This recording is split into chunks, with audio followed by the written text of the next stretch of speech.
Well, hello and welcome to India Fights Back. This is a show on RSTV that gets you the latest on what India is doing in fighting COVID-19 pandemic. I'm a host, Rajat Kane, and as we have discussed or discussing in this program about a mass immunization program that kicked off on Saturday, also termed as one of the largest ever mass vaccination program. Of course, the program is off to a smooth start to begin with. However, there are some concerns regarding the adverse reaction in very few cases. Well, the doctors, medical fraternity, scientists, and of course even the administration have termed there is nothing to worry about these adverse cases, and many experts have called that these cases, these adverse reactions are fairly expected with the vaccine. Well, at the same time, there is a caveat about the do's and don'ts of the vaccine, what one needs to do and one doesn't need to do. Important is this vaccine important to be taken for everyone? And of course, is there any particular target group that experts would advise at this stage, at the early stage, not to have a vaccine? To discuss more on this important issue, we are joined by a guest. We are joined with Dr. E. Venkata Rao. He is Principal Investigator, Covaxin. Sir, many thanks for joining us. N.K. Ganguly, he is former Director General, Indian Council of Medical Research, or ICMR. So many thanks for joining us. And Dr. Sunil Rena, he is Professor and Head of Department Community Medicine from RP GMC, Tanda from Himachal Pradesh. Many thanks for joining us, gentlemen. Let me start with you first, Mr. N.K. Ganguly, former Director ICMR. So, let's to begin with. I mean, you have taken a jab of the vaccination. How was the experience? Could you explain to our viewers? And I mean, what is that? Are you having any sort of adverse reaction or complications that we're hearing in very few cases that's been reported in the press of late?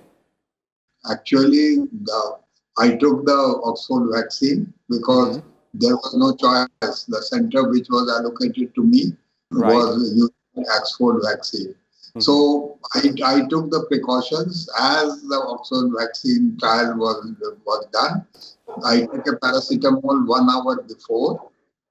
And I had no fever, no pain, nothing. And I took after that 3 paracetamols after 2. It is now 24 hours and I'm perfectly fine. There's no symptom. But the pain, some people who took in that particular batch, some people had little more pain. They had pain in the limbs also, some nausea, some other symptoms. But these were all transient. These were not. One person had allergy and he had to be admitted. He had anaphylaxis. The person had to be admitted. People who wait for 30 to 50 minutes after vaccination. Anaphylaxis is one of the serious adverse events. Some people get milder allergy. Some people may get anaphylaxis. And they need to be admitted. The Oxford vaccine had shown other serious adverse events in UK and Brazil. We need to keep that in mind and we need to go on following it in the phase 4 mode now because this has been introduced. So in the phase 4 mode, some of the things which were seen was Bell's palsy. Bell's palsy is the same as is found in the normal population. So there was much worried about. There were some had neurologic symptoms like transverse myelitis, etc. It was ruled out that it was related to vaccine.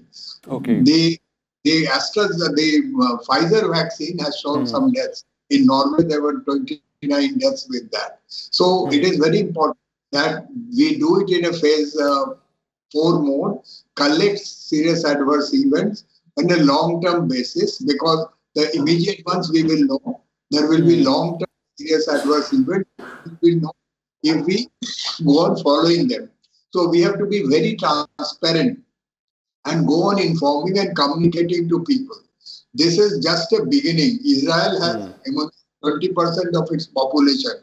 And in this beginning phase, since it is going to doctors and other healthcare workers who who need to come up and get vaccinated, because they are under such a situation that any event can be monitored very, very easily. But I want to tell you that Yeah. we have to vaccinate to reach 60 to 70% population for stopping the transmission. We have to reach 600 minimum million. So about 1.2 billion doses will have to be delivered. And this is a huge challenge. We will have to tweak it. One more last point give you, that we need to find out whom do we need to vaccinate urgently. So we are doing healthcare workers and first responders. But one of the things which we need to keep, that majority of people who are dying, they are 60 and above with comorbidities or without comorbidities. So Right. this is a population which we should address and try to immunize them. They cannot register even because COVID is not taking their registration at this given moment. And COVID has got glitches also. I, I graduated from PGI. I worked in PGI Chandigarh. And the director there, one of the former directors is 90-year-old. I sent him a message how he should do it. He said, I can't read these things. I do not know much about how to do these things. So please give me some simple answer. So when we go population, this app which we have done, it is showing glitches. It is little difficult. We should make it very simple for people to register and get the vaccine. And the Right. scale up Right. plan should be made right now to how to expand it as quickly as possible to our population, so that at least we reach our herd immunity quickest, so that transmission stops.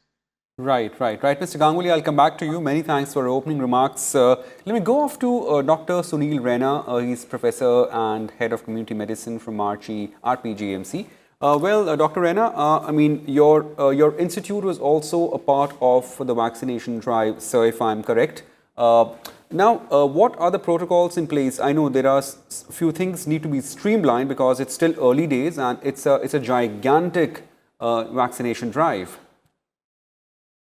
Actually, I missed some part of your question, but what I could find it out, or what I could conclude was you were talking of the vaccination drive that is currently in place. Precisely. Yes, sir. Yeah, yeah. We started it on the Saturday, and I think we are doing well as far as vaccination is concerned. At this point in time, if I look at my center, we have almost, if I look at my district, we have almost covered 60 to 65% of beneficiaries who were expected to get their vaccines. Okay. As Dr. Ganguly pointed out, this may be easier part of it. Reaching out to the beneficiaries who are sort of a captive cohort to us. They are the people who are with us, being healthcare workers. We have their lists with us, but it will be difficult once we move to the other population. At this point, some hesitancy is there, but I hope that with the passage of time, that hesitancy will go as well. And as you know, we all have been aware of apps that work in different modes across the world. Every time an app is developed and you log on to it, at the initial step of logging in, there are a huge number of people who log on to it at the same point in time. So glitches will come up. Every app will have its glitches. So maybe with the passage of time, we will smoothen it out and we will try to understand where are the problems, set them right, and take this process through very well. And thirdly, because at this point in time, this vaccination is in emergency authorization. So this is not moved into the phase wherein this will be sold to public or will be given to public free of cost. So at this point in time,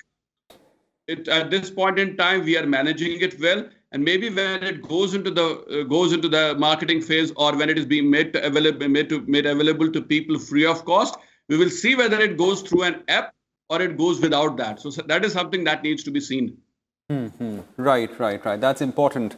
Dr. E. Venkata Rao, you're the principal investigator of the Covaxin. Now, there were reports in the papers today about the Covaxin advising some of the recipients or those who intend to receive vaccine, if they're having any pre-existing immunity issues, then they should possibly avoid taking a vaccine jab.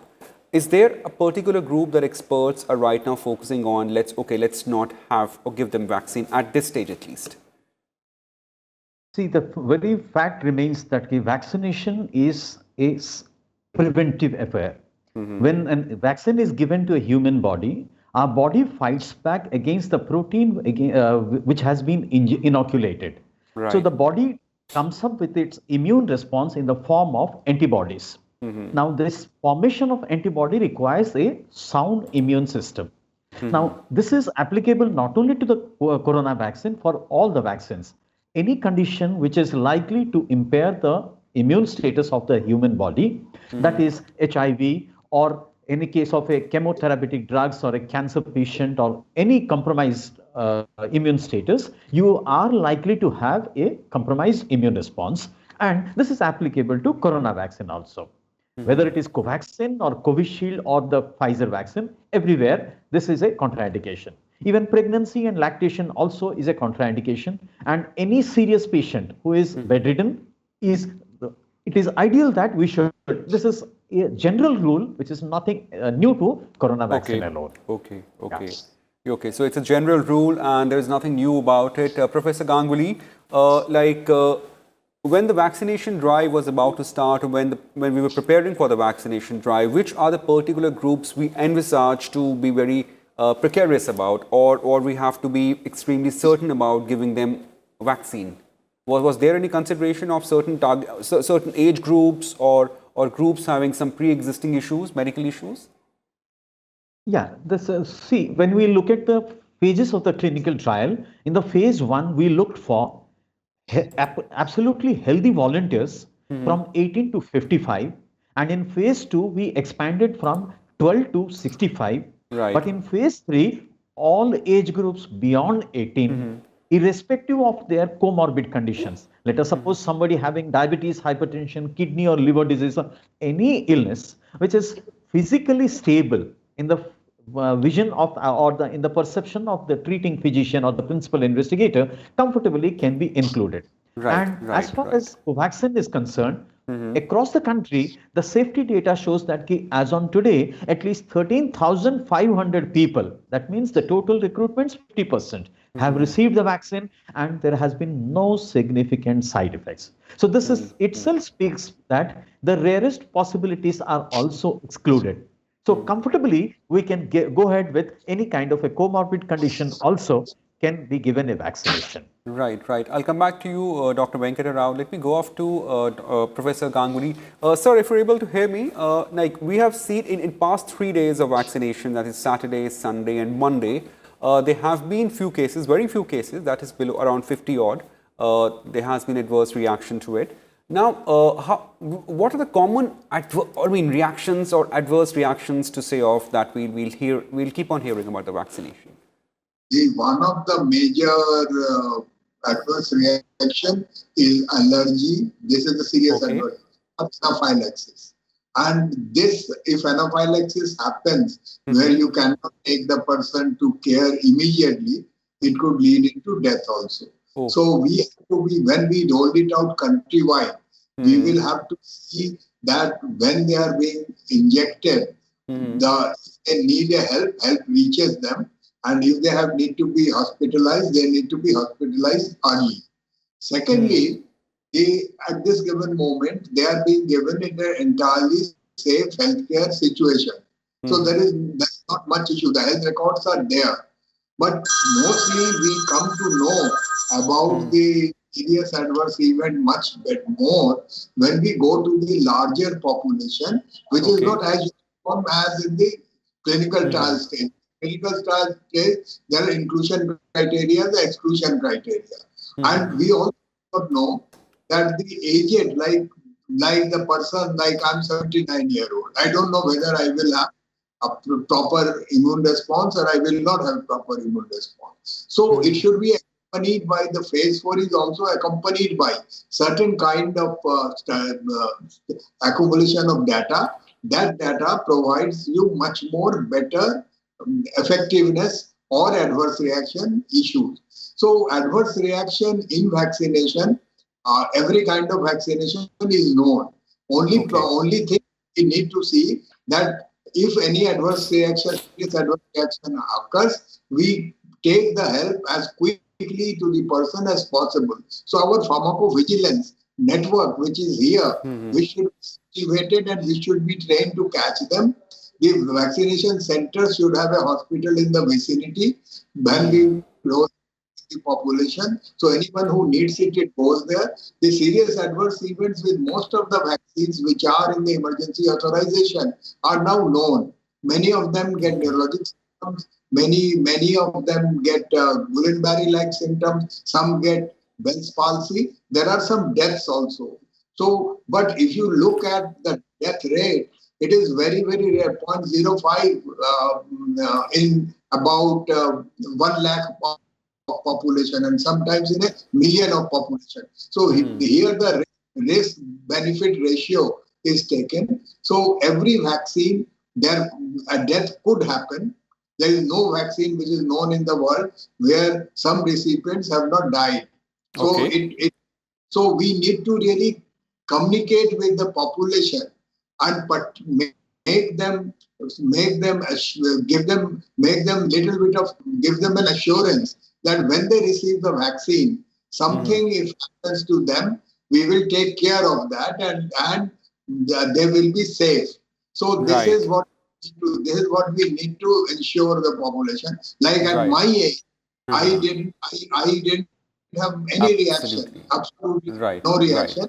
But I took paracetamol. I don't know whether we are advising people to take paracetamol or not. Then they will not have fever. They will have very little pain. Some may have adverse events, mild adverse events, even after paracetamol. But mostly it will be really mild. It will not be felt. So the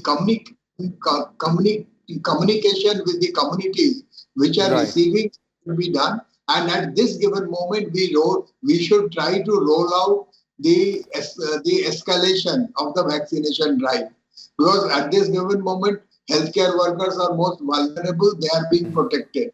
Maybe the other frontline people will also be protected. But we will have to open up schools and colleges. We will have to immunize teachers.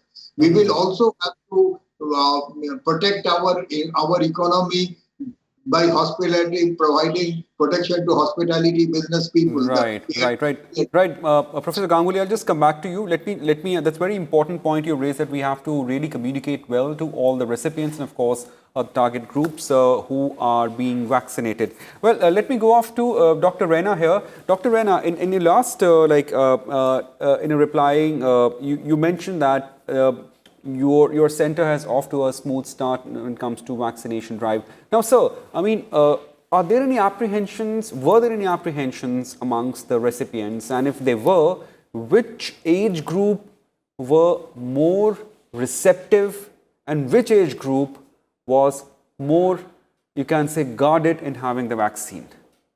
I know it was very small sample size you have of people, but still. Unfortunately, the fact is that again missed some part of your question. But I think again it's about the operations. It's important. What I asked was, when your center went for the vaccination drive, amongst the recipient, which were the ones who were extremely receptive towards vaccine in terms of age group, and was there any people who said, okay, we are a little guarded to have this vaccine? Yes. So to that, I would answer like this. Now, the protocol that we are following in our setup or across the state, the protocol is simple. That a month or so back, in fact, 2 months back, we submitted a list of beneficiaries across all centers that are there in the state of Himachal Pradesh. So, for example, my center, it prepared a list of all beneficiaries, potential beneficiaries from my state, and it was submitted to a portal. Okay. Now, what does the portal do? The portal comes up with random numbers or random people. It doesn't decide who will get the vaccine. Okay. So all beneficiaries who are listed from a particular center, the portal picks up 100 or 200 beneficiaries as may be listed for that day. And these 100 and 200 beneficiaries get a message in the morning that you are listed for vaccination today. And these people have to come to the vaccination center and get themselves vaccinated. We don't play a role in it. The portal does it on its own. Probably this is a good way of doing it also, because then you are not getting the bias into it or choosing who exactly will get the vaccination. It does it on its own random allocation. And as far as recipients are concerned, I think most of them have received it between 20 to 60. We have an age group of working age group of around 20 to 62. So they all through those age groups, people have received and people have been very receptive to it. Again, come to that COVID app problems. Now, the only hitch that I have felt with the app is that the message got by the beneficiaries is in the morning. So it takes some point of time for the person to get prepared for vaccination on that day.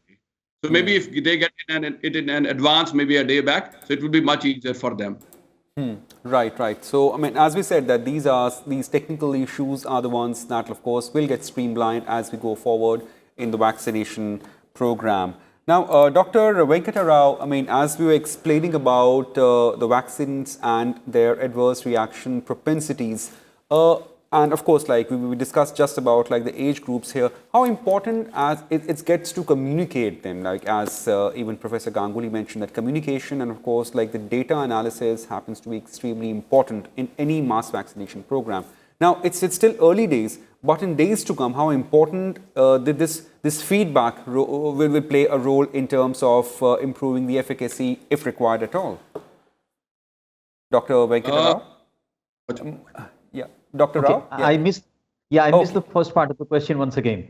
No, the first part I was just talking about like what we discussed in your last reply. So, I mean, so my question here is very, very focused. Like how important is it to have a proper communication about the vaccine so as to allay any apprehensions? See, the simplest thing is about the vaccine composition. Currently, whatever the vaccine we have, let it be Covishield or the Covaxin per se, it's the whole virus, the whole variant has been inactivated, and there is two extra components. One is aluminum phosphate and phenylpropanolamine. One of them is the adjuvant, the other one is a preservative. These two are nothing but chemicals, and these chemicals have been used time and again in other vaccines also. And what happens now in case of corona, now because of the media or the social reasons or whatever may be, everyone is very apprehensive. But the little amount of side effects are likely to happen.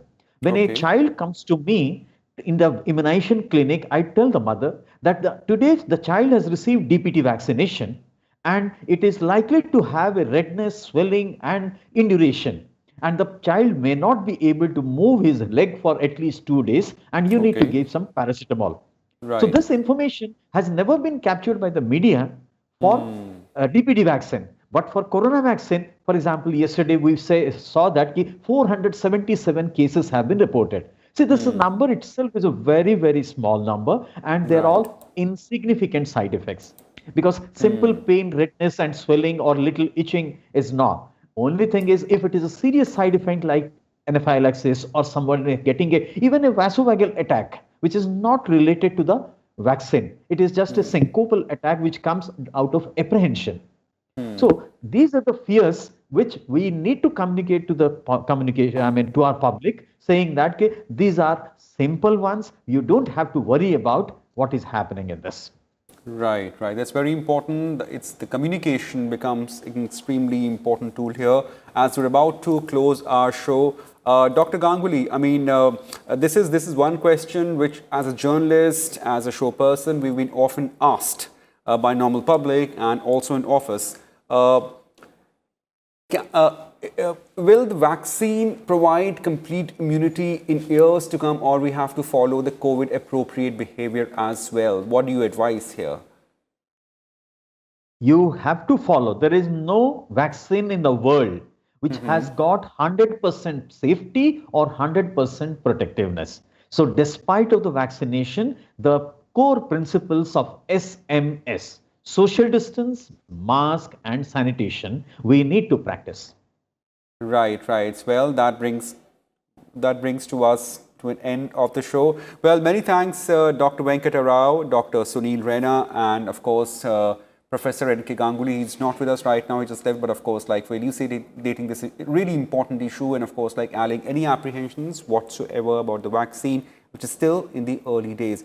Well, that also brings to us to the end of the show. But before we leave, a small appeal by us to all our viewers. Please keep following COVID appropriate behavior, keep wearing masks, keep washing your hands, and also don't forget to maintain social distancing. These are the few things that can help us in defeating this pandemic. Well, that's it in this edition of the show. Stay safe and thanks for watching Rajya Sabha TV. Goodbye.